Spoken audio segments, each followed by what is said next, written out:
Check it out. Welcome to Ruin an Hour, everybody. A safe place to talk about anything from sobriety, addiction, depression, anxiety, balance in life.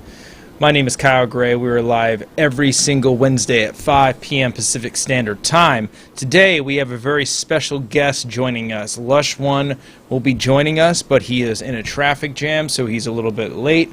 He's probably going to be ready in like 30 minutes, so I didn't want to just keep y'all waiting, so I figured I could go live and we could talk to the chat and just see how y'all are feeling. How's everybody doing out there? Billy, what's up? What's cracking? Slow Life, how you doing? Do you guys have anything you want to chat about? Anything you want to chit-chat about?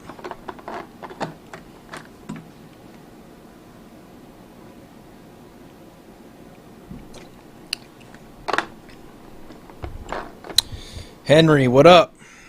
Roberto, how's it going? Slow Life. What's new with me? Nothing really, man. I've just been like pretty fucking depressed recently. But that's life. There's ups and downs in life, and you got to learn how to deal with the uncomfortability of going through stuff. You can't just like be turned off every time stuff doesn't go your way.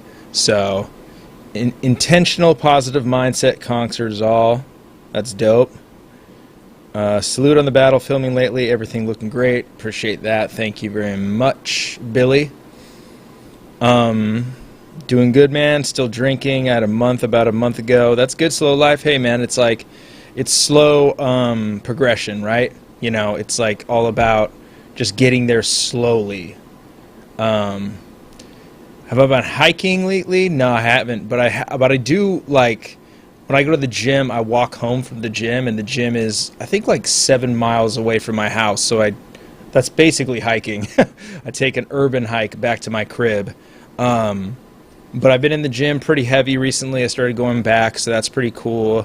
Just trying to, like, really, when you're going through stuff like, you know, emotional hardship and grief and heartbreak and all that stuff, I think it's very important to give yourself time to go through it and not immediately just want to bounce out of it as quickly as possible, because that's the weakness in you, wanting to avoid challenges, wanting to avoid hardship.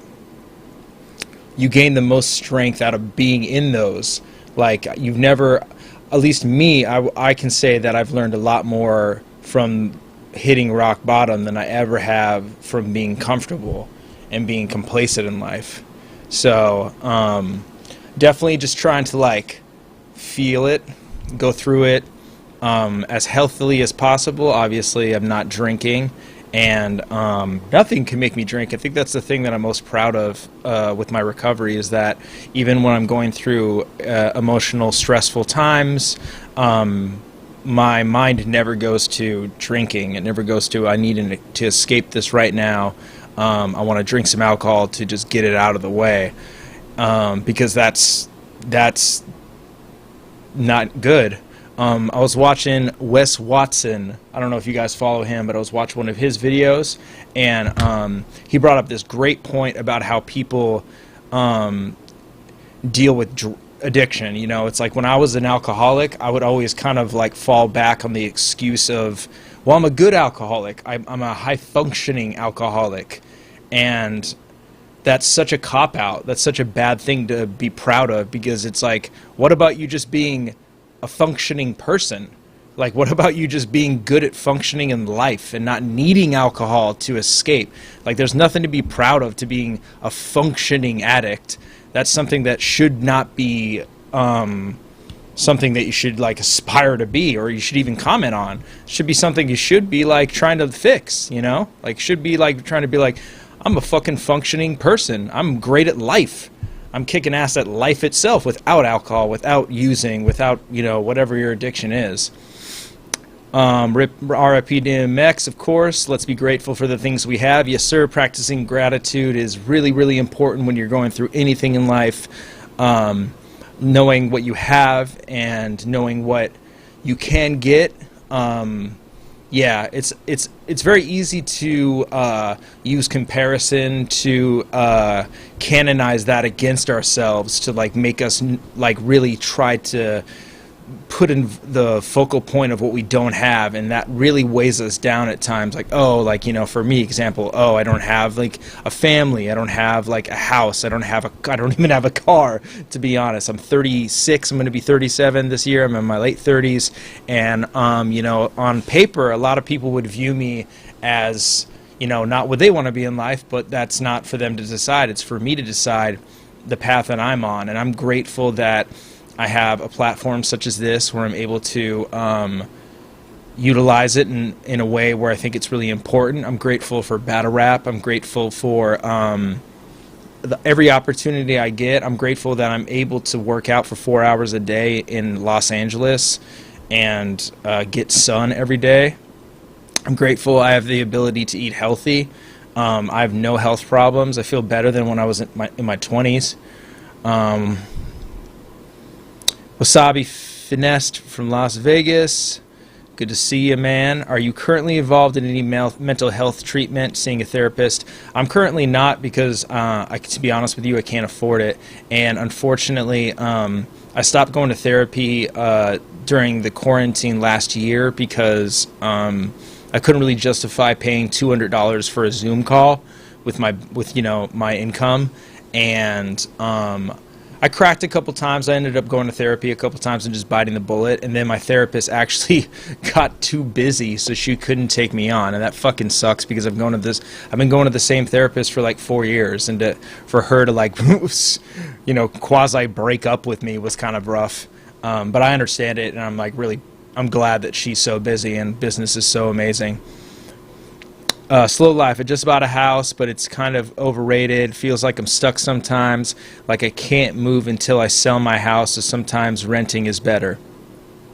I can see that, man, but that's another thing you can practice gratitude with, is that you have a house. You know, you bought a house.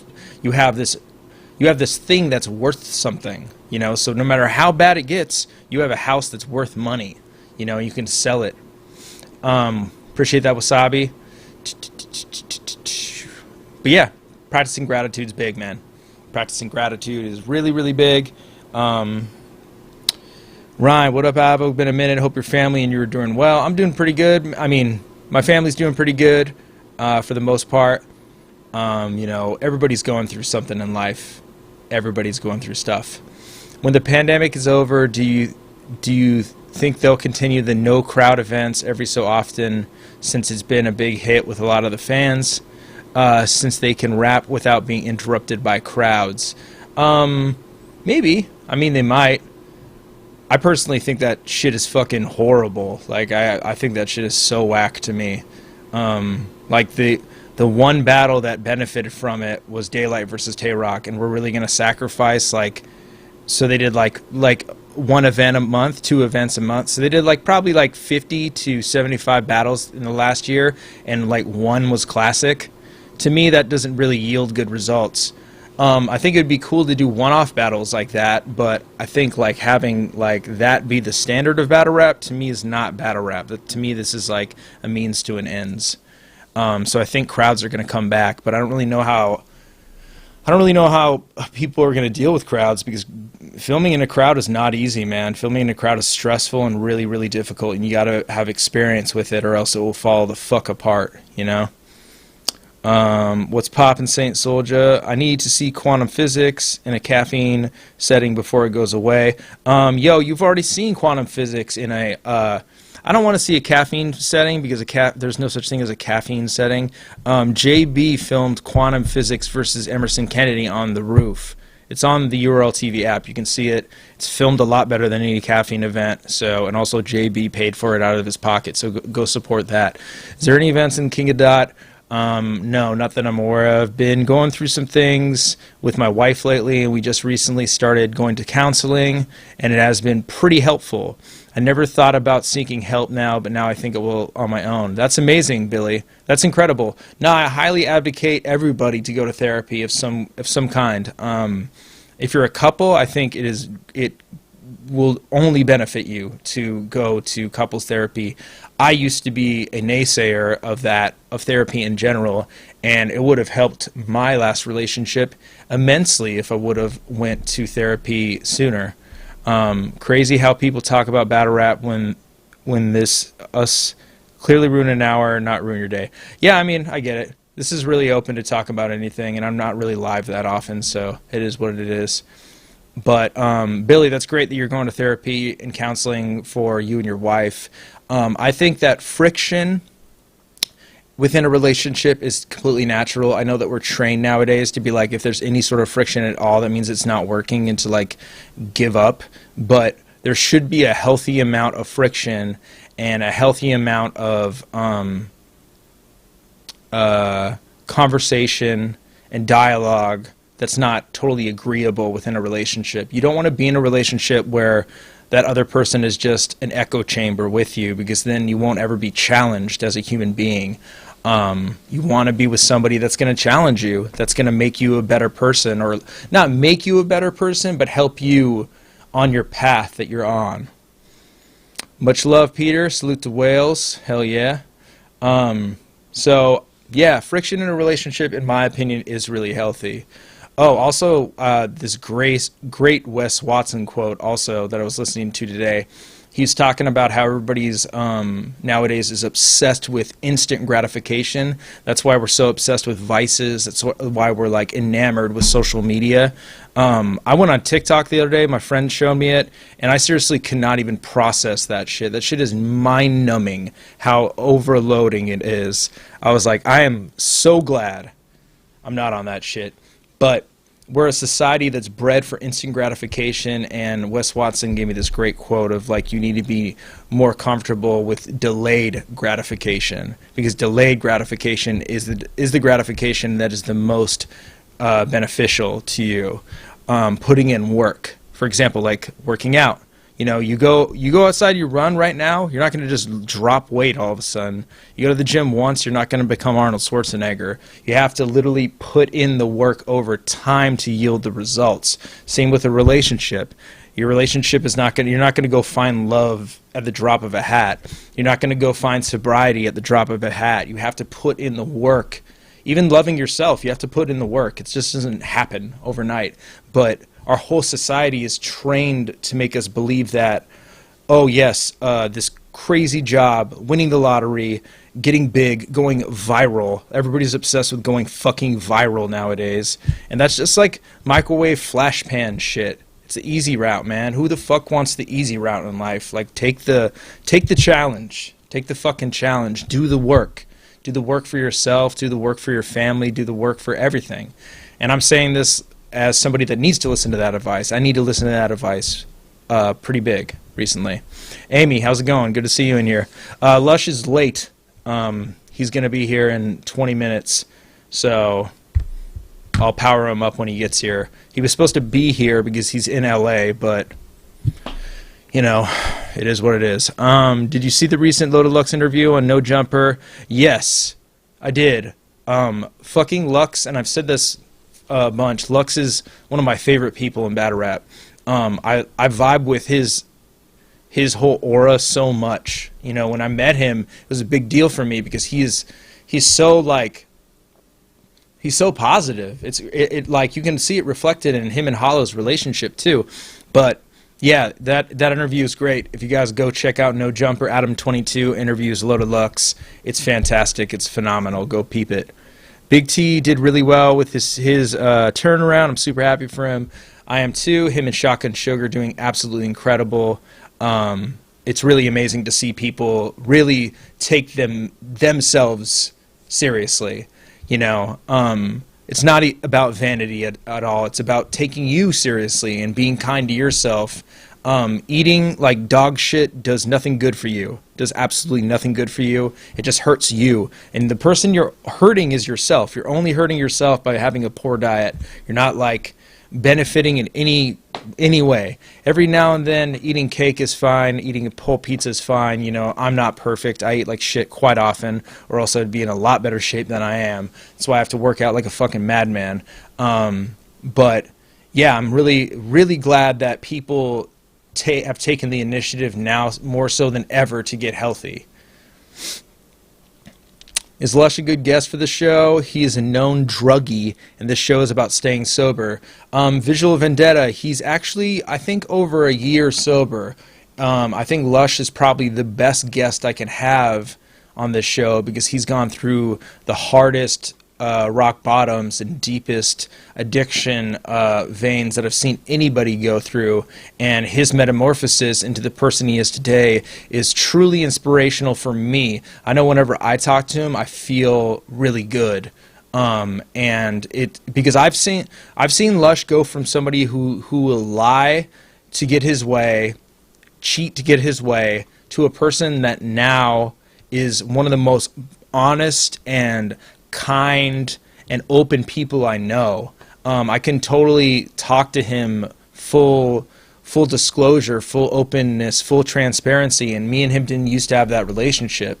So I think he's probably one of the best guests we can have on this show. But I appreciate the question. I totally understand. And this show isn't necessarily just about staying sober. This show is supposed to be about just anything you want. You know, like right now I'm just talking about fitness motivation. I'm talking about depression. You know, I'm talking about grief. It's not even really about sobriety. I would love to have Oops on here. I tried to get him on here before I got quote-unquote canceled, but then that fucking bullshit happened. And ever since that happened, it's been pretty difficult to get people to do stuff. But with that being said, Oops and me, our relationship never faltered, and he's just really busy with his life. But I would love to have him on here. I would love to have the Saga on here because the Saga has a great story to tell. Me and him both suffer from sex addiction, and I feel like that would be a wonderful thing for me to talk about with him.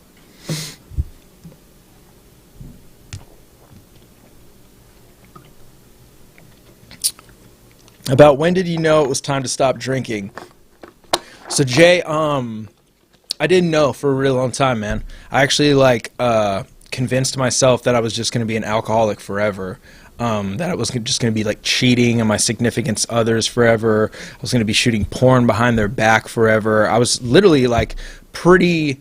I made my bed of being a pretty horrible human being, and I was laying in it.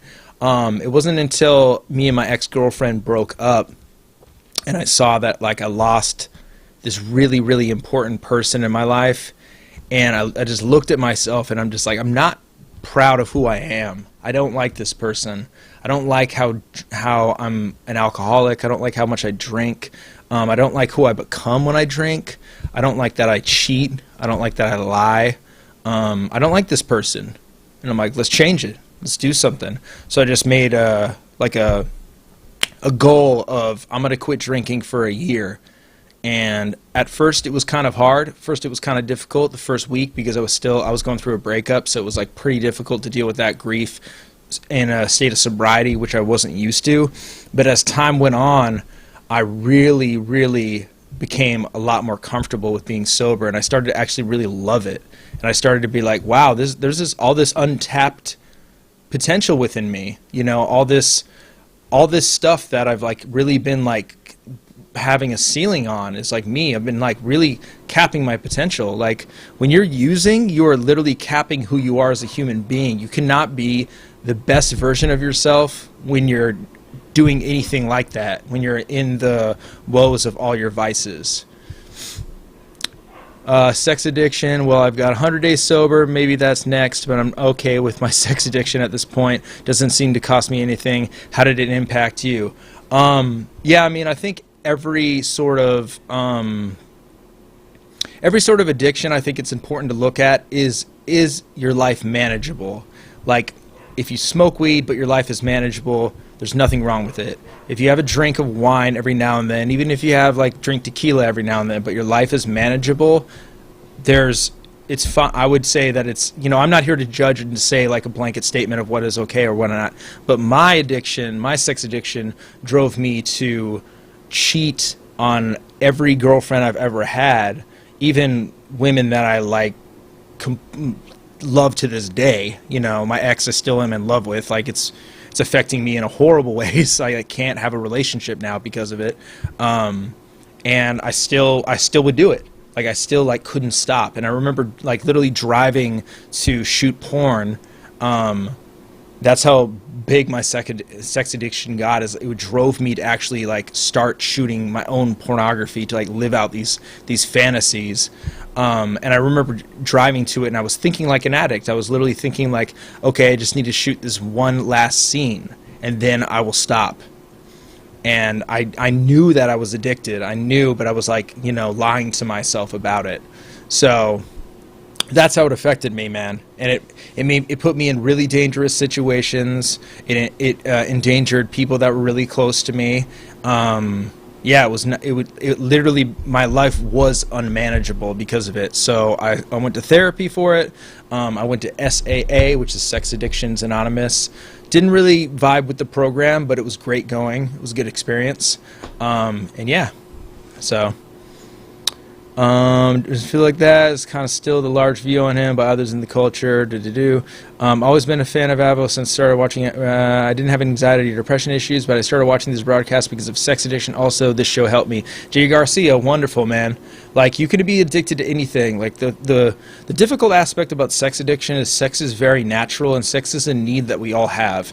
And there is nothing wrong with sex. Sex is a beautiful thing. It's one of the most beautiful binding things that two individuals can do. The problem is when you, I mean, really, porn is the huge problem. When you start to like ingest way too much pornography, it becomes radically addicting, and it can make your life unmanageable. That's really the balance you have to have. If you're unable to be intimate with somebody that you love because you have a sex addiction, that's a huge, huge issue, and that's basically what I dealt with for a lot. Did things that I can never take back. Things that I'm incredibly remorseful of. So yeah. Got something stuck in my teeth? I do. We're just talking about my bottom tooth that's further back. Some of the many relationships that are negatively affected last year by the controversy improved since.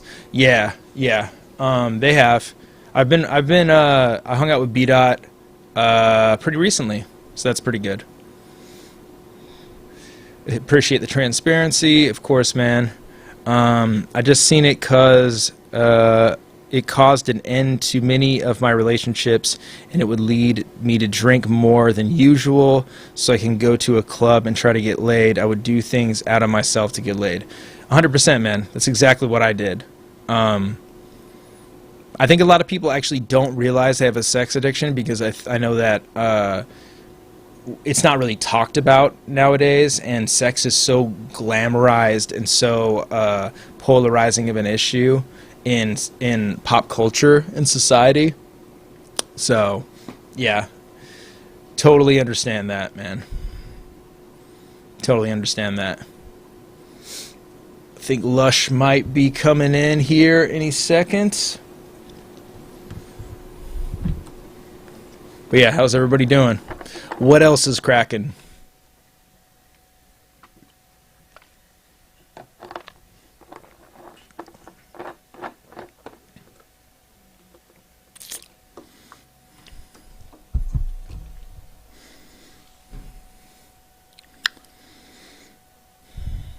Rashid, how's it going? Visual vendetta, yes, that is kind of odd to say that, man. Women have high sex drives just like men do. It's not anything different. Just men are a lot more careless with it. Since the Roman times, it's been documented. Yeah, totally agree, man. It's nothing new. I think just nowadays, like, our the way we deal with it is like unhealthy, I would say. Ilmac and Chase, they're around. I'm going to do a watch with Ilmac tomorrow, so he'll be here. You guys can tune in and watch that shit. We're going to do one with Ilmac and Lush One. It's going to be good. It's going to be real good. I'm glad to hear those relationships have improved. I know how meaningful they are, and it hurt to see you go through it. Justin, I appreciate that, man. Thank you. Yeah, it fucking sucked. It sucked a lot, but I learned a lot from it. That's the thing about when you go through really big hardships is you come out of it a better person. That's why right now with what I'm going through, I'm really trying to feel the depths of what I'm going through. I think it's important. Reach 7 months clean on the 7th. Congrats, Alex. 7 months clean is enormous. You should feel very proud of yourself. That's amazing, dog. I think it's hilarious some guys take prospects because they think no girls will ever dare date bald men, while the... Word up, Chrono. For sure, man. Saint Soldier, good to see you, bro. It's always good to see you in here. But yeah.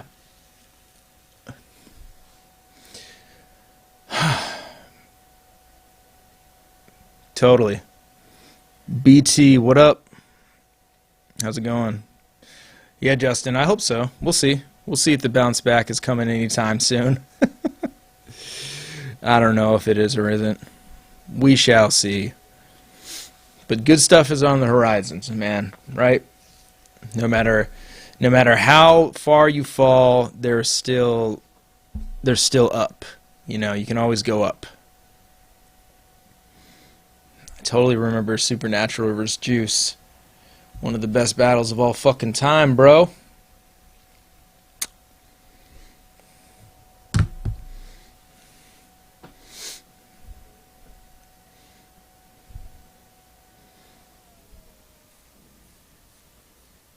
Your physical health is good, and that is invaluable. That's true, Justin. That's very true. It's like one of my biggest points of my day is just to work out.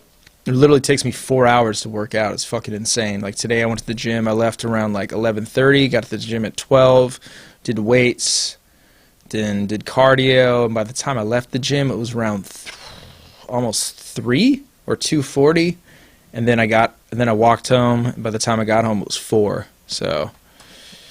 yeah. Will you make an appearance to play pool on No Studio In? I know JR is really good. I'm just curious. Would be dope to see you on there.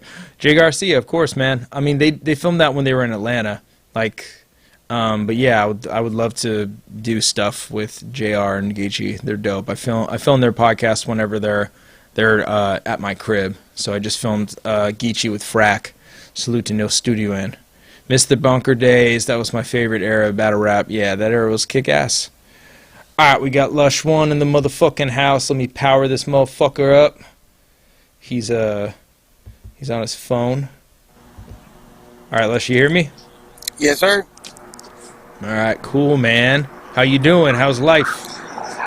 Life is great. Life is great. Got a motherfucking helicopter overhead. Hold on. Doing real good. Been working hard. And with this increased workload, it's really important for me to keep my sobriety strong because, and in doing that, just working a even more rigorous program because it's easy to get distracted, and when going through the motions of, life and the paper chase and things like that, it's easy to rest on your laurels as far as recovery, but that's when the disease kicks into gear with the mental obsession, and it's easy to get caught slipping, Totally makes sense.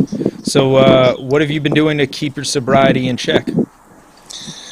I've been since I'm doing a lot right now as far as like launching my business, and I got a lot of things in order as far as that goes, which kind of it's interesting because that like makes it's like nothing that I'm doing right now would be possible without my sobriety. Like my sobriety has afforded me opportunities that I never would have. And, when I first got clean and I first got out of the halfway house and was kind of slowly reacclimating myself with society, my plan was to play the cut and not do anything. Like, I didn't plan on being involved in battle rap in any capacity. I was going to be doing my music shit, but I didn't know I was going to actually wind up getting a deal and have all these things pop up. So it kind of was, when, like, for example, the King of the Dot tournament popped up, and all of a sudden I'm like thrust back into the mix Yeah. and the limelight, as far as like being everybody. Once you're facilitating events and hosting events and putting music out, like, you kind of open yourself up for the world to critique you and have things to say, which can be very triggering for somebody in early recovery. So that was unexpected, but it also was a huge blessing, because at the end of the day, I don't know how I would be paying for my life if it wasn't for the money I made doing that, and the money that I've made with my album and all my music that I put out. I kind of would be so. It's kind of like this weird cycle, because without that, without my recovery, these things wouldn't have come into my life, which are actual blessings. But they're also, it also adds a lot more stress as well. And, having a little bit of success, that is like, breeds complacency when it comes to recovery, because it's like, hey, I got cool shit going on, I don't even need to trip anymore. And that's Yep. when a lot of people go out, and so Yep. it's very dangerous for me. And so the main things I've been doing is, since my meeting schedule has been a little bit off kilter, I'm still trying to do as many meetings as possible, and doing things like this, doing service work, giving back, talking to people. Like, there's still a lot of people that struggle, and they'll hit me up and be like, hey, like, I need help with these. Like, due to my appearances on shows like this, like, people will randomly see my face pop up on their feeds, and they'll be like, damn, like, I'm struggling with sobriety. This guy's doing it. Let me reach out to him for help. So I've been trying to make myself as available as possible in those type of scenarios. That's good. I think something that you brought up that's really good to note is that your success sort of breeds complacency sometimes, and that's the most dangerous place to be at some points, especially when you're an addict, because people like to think that a lot of addicts use mainly when they're at rock bottom, but that's actually when a lot of addicts seek help. Right. And a lot of addicts, or just people in general, when they're complacent, they don't usually practice good habits, because they're like, Right. oh, it's cool, it's time to like ease off the brake of the gas, like coast a little bit. I can let myself slide in these manners, and that's sometimes why like hitting rock bottom is like super super good for you. For me, the only reason I got clean, and I say this to people all the time, like, when there are people that are asking for help, reaching out, I can't tell anybody else how to get sober. Everybody's circumstances are different. Everybody's path is different. The only thing I can do is let motherfuckers know how I got sober. And I got sober by going to treatment and just fully surrendering. And the only reason I did that is because I was desperate. Like, that desperation was the catalyst of growth and the spiritual awakening that I subsequently had, which has changed my entire outlook on life, full-on complete psychic change. And I wouldn't have been afforded that opportunity if I wasn't completely desperate. So it's hard. Like, when people, I'm not the best person to ask, like, how do I cut down on drinking? How do I cut down on smoking? How do I cut down on doing drugs? Because I don't have that answer. I never was able to do it.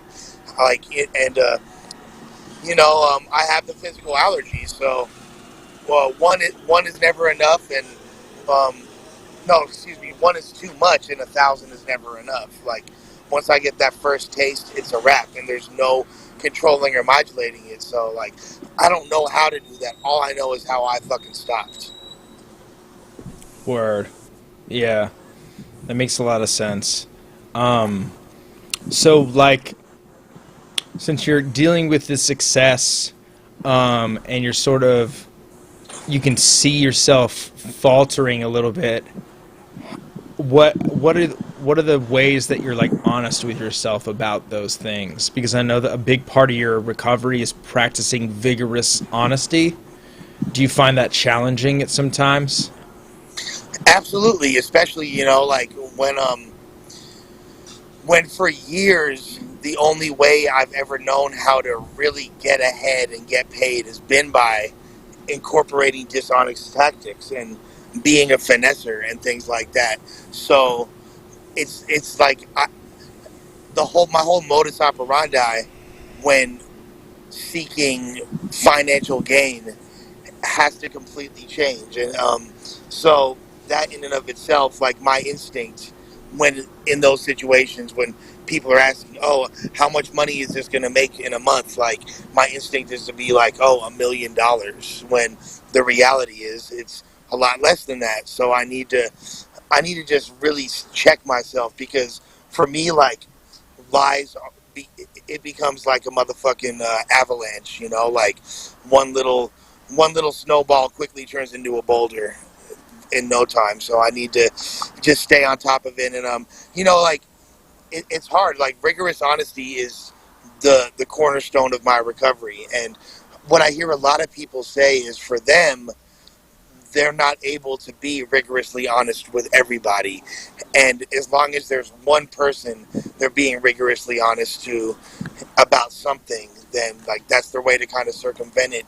For me, that doesn't really work. I have to be honest across the board, because, you know, I feel like not everybody had as much of a lying problem as me. And for me, like, lying is equivalent to my addiction. It's like I have my sobriety date for drugs and alcohol, then I have my sobriety date for lying, because it's just as much of an issue for me.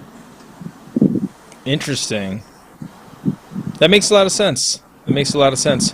I watch this guy Wes Watson a lot. He's like a felon. You know, he started off his YouTube channel talking about like prison life. He's like one of those dudes Yeah, I've that's seen like, that guy before. yeah. Have you ever watched his stuff? I feel like you would like it a lot. It's I really watched some of his incredible. prison content. Not he doesn't even really talk about prison that much anymore. It's all just motivating talk.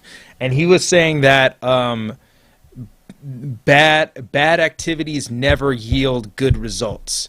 And I thought that was such a simple thing to say. And I was like, man, but that's like hella fucking true. If you're out there in the streets hustling, you know, like doing shit you shouldn't be doing, you know, it's not going to really yield good long-term results. You know, there's something's going to happen, you know, at some point.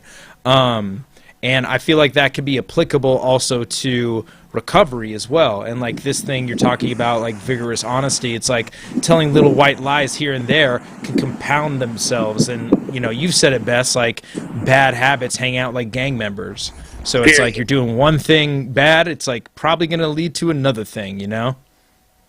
Exactly. And like, you know, that's why it's important it's just like with working out. It's like, you know, if your workout routine's 1 hour a day and you have a certain regiment that you're accustomed to, if one day you start doing 55 minutes and then like, okay, like this is fine. I skipped doing my fucking, you know, I did I did a few less reps of everything, but I'm still all right. And then eventually, next thing you know, you're doing a half hour a day, and then you're skipping a day, and next thing you Yeah. know, you're a damn twig out here in these streets. And it's the same thing. Like it's the same thing with recovery. You know, like I need to stay on Yeah. top of it and not take my foot off the gas in any regard. And it's really important. You know, I talked to my brother. My brother. So for those that don't know, my parents had me when they were my age now. They were like 39, 40 years old when they had me. Um, they had my brothers 12 and 14 years before that. So they swear to God that I wasn't an accident. But, you know, the verdict is still out on that. I'm not going to hold them to it.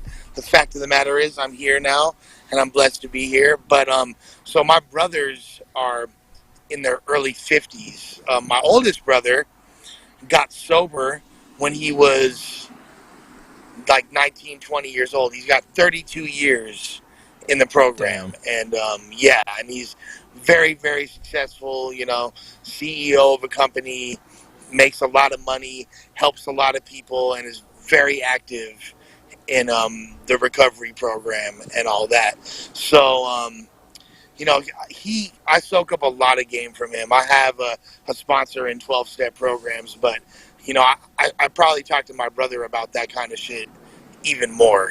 And my brother, he, he told me, like, you know, when I told him, like, yeah, I have a lot of stuff going on, potential big money making opportunities, and it's going to require a lot of focus, and I'm going to be traveling a lot and doing a lot of business meetings in order to procure this funding that I'm seeking right now.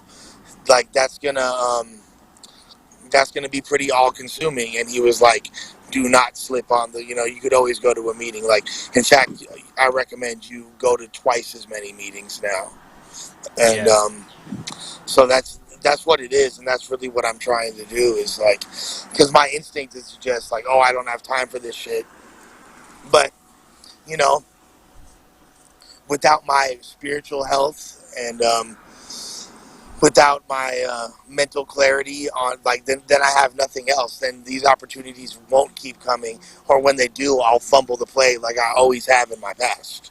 You know what I mean?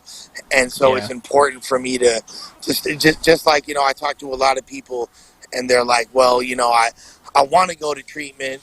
But I can't right now because, you know, I got this coming up with work, and my family needs me, and blah, blah, blah, blah, blah. But it's like, you know, if a motherfucker's going on this destructive path and they're going to wind up self-destructing, and then who's going to be able to provide for your family? Then what's going to happen with your job? Like, if there's nothing takes priority beyond your health, and, you know, that the number one most important thing for your health is to be not poisoning yourself. Like, of course it's important to have good eating habits. Of course it's important to work out. Of course it's important to, you know, do everything you can to be in optimize your health. But at the end of the day, if you're fucking poisoning yourself on a daily basis and literally flirting with death, that's the most unhealthy thing you can do. And all you're doing is increasing the likelihood of destroying your life overall. That's really true. That's really true.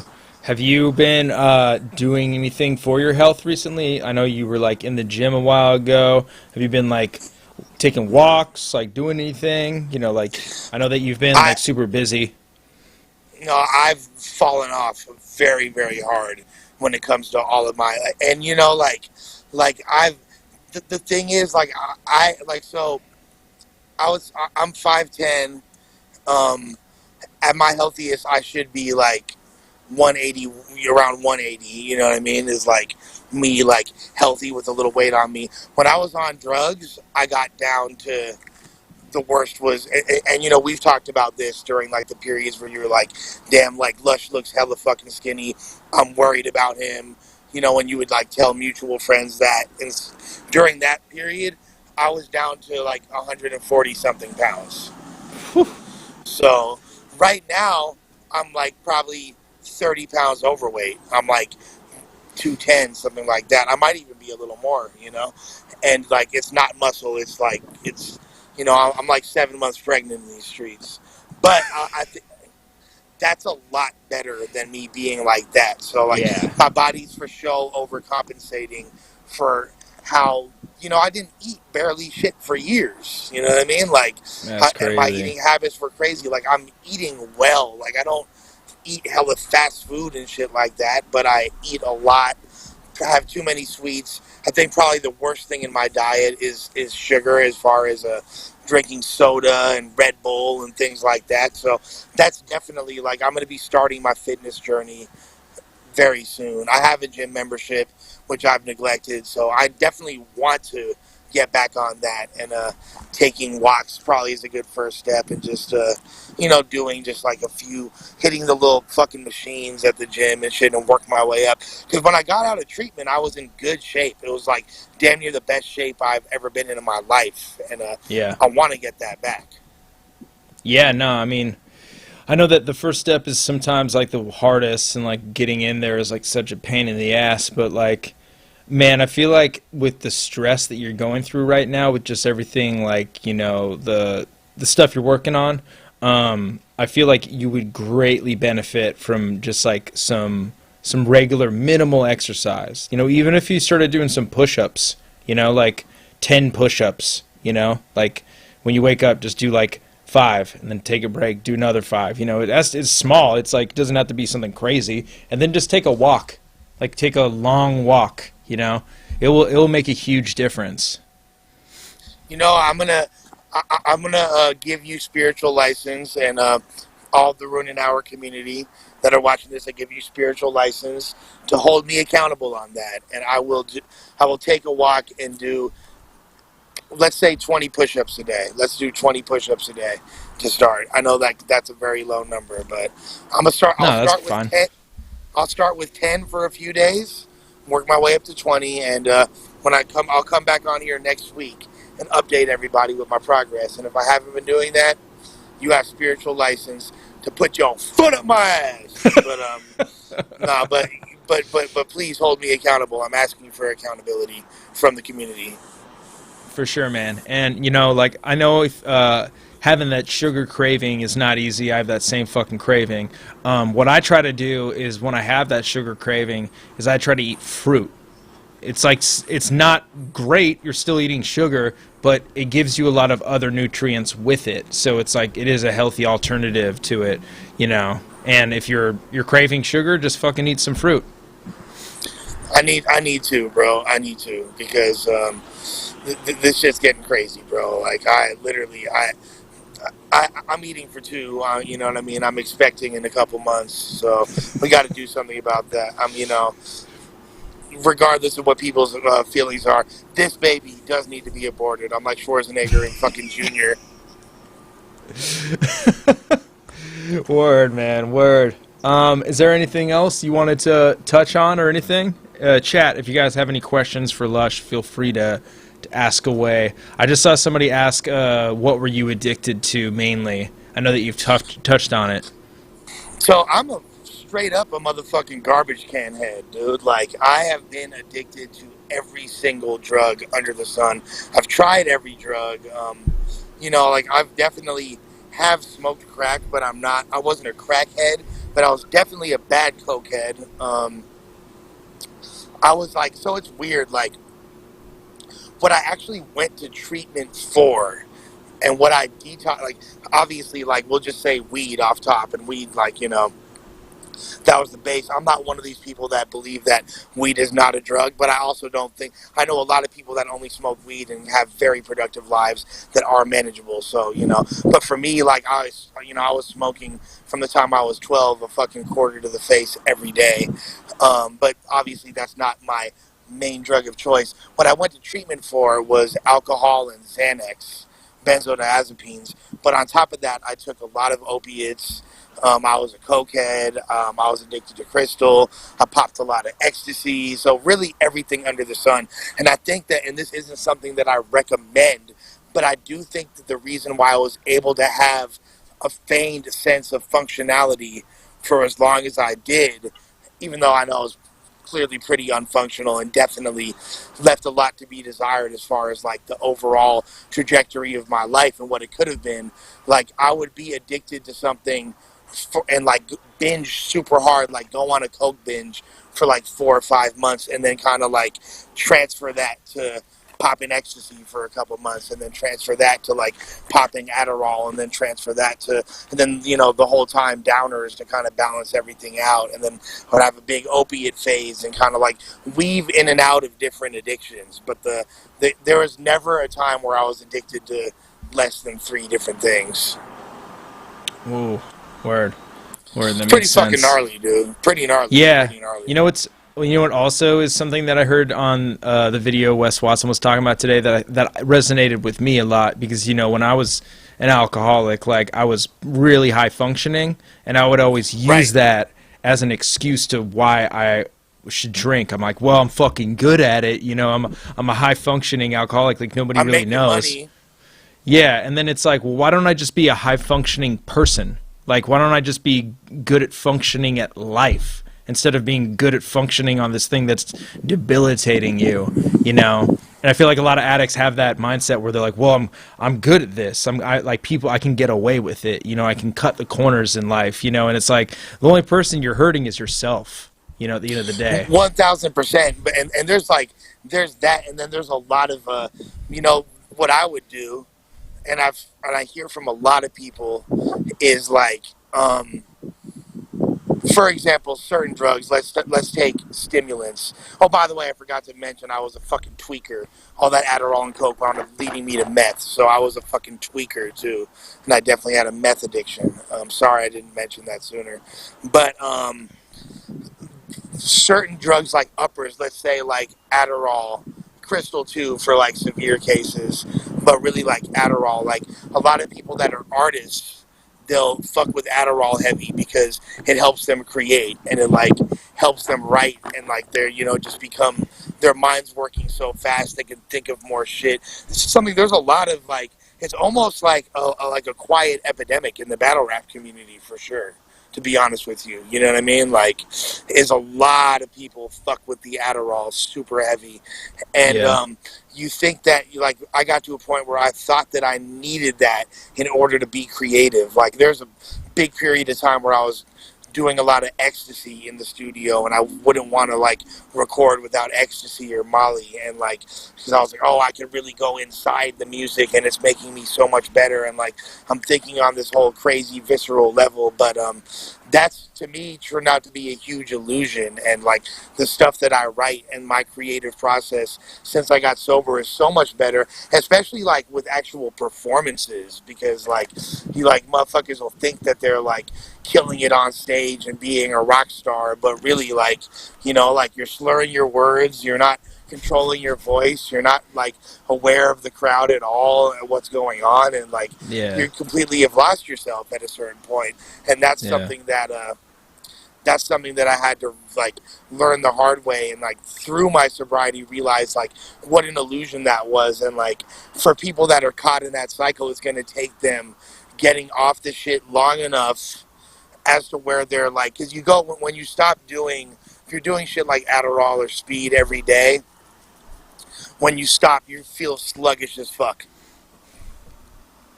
You're moving at a snail's pace, and it takes a while for your body and your mind and everything to kind of recalibrate itself. So once you get to that point where you're like stabilized again, then when you give it a shot, you're gonna realize you don't need that shit. And like a lot of it like becomes like a mental, it's like a trick that your disease plays on you, and you think you need this device in order to be successful when you really don't at the end of the day. And that's it's you know, it's a horrible illusion, and that perpetuates addiction. So, and the other thing that myself and a lot of other people talk about is for things like downers and benzodiazepines, which are used for anxiety. People talk about PTSD, people that have survived a lot of trauma. They're like, I need this. I need to lean on this in order to survive. Like they use the uppers to be alert, especially if you're in the hood and you're fucking doing dangerous shit. You want to be alert, and if you know, like in order to actually not feel the pain physically and mentally from things that we've endured that are traumatic, we'll lean on things like the benzos, the Xanax and shit. And again, really, like that's really just, that's putting a band-aid on a festering wound.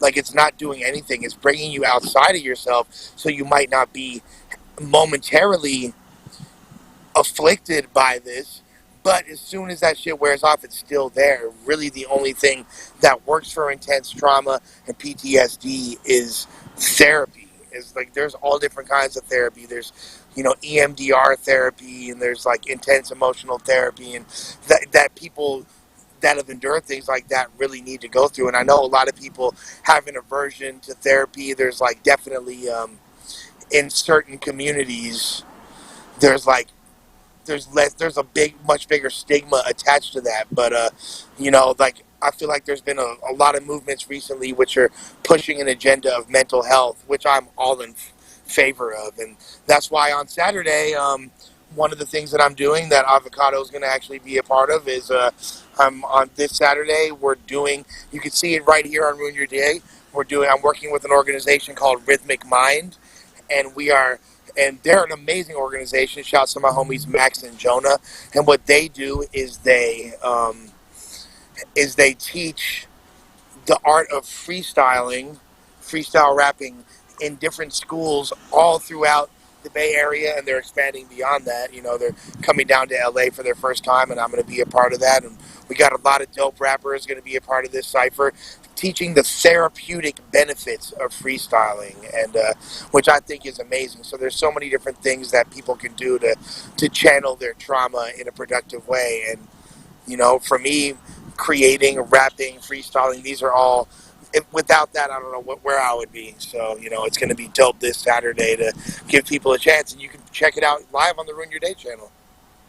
Hell fucking yeah, this Saturday. Tune in. What time can they check that out at? 4 p.m. Western to 7. Word up. Yeah, it will be live right here. Ruin Your Day, 4 p.m. for free on YouTube. Yeah, looking forward to it, man. That's going to be super fun. And then also check out myself and Lush One live tomorrow on Watch Yup. with Ilmac. Ilmac's going to fucking be back in the house. Yeah, man, it's been way too long. So that's I'll see if I can get Chase Moore to come too. Let's do it, bro. We need to chase less, chase more. We need to chase more in the function, you feel me? So that's going to be amazing. 667 representing. Going to be, I love Watch, and it's been since we did the last one with me and Ilmac when we watched Big K versus Big T, and I don't know if what we're able to watch. I don't know what but hopefully we'll be able to watch some dope battles. And my love for battle rap has been rekindled, especially doing that RBE stream or whatever. Being a part of that with Avo was incredible and kind of got me back into it. Like my love is always there, but it's just sometimes all the extra shit associated with the scene kind of makes it a little bit less appealing. But you know, I'm back because at the end of the day, bars over everything, right? Let's go. Hell yeah, Lush. All right, guys. I don't see any. Yeah, it's gonna be on YouTube. But yeah, I'm gonna wrap that up, guys, because it's been a little bit over an hour. Thank y'all for tuning in. Lush, you got anything you want to leave the people with? Again, if anybody is ever struggling with their sobriety or interested in the recovery process, you know where to find me on IG, on Twitter, on Facebook, whatever. Just hit me up, and I will respond. Hell fucking yeah, guys. Peace and love to everybody in the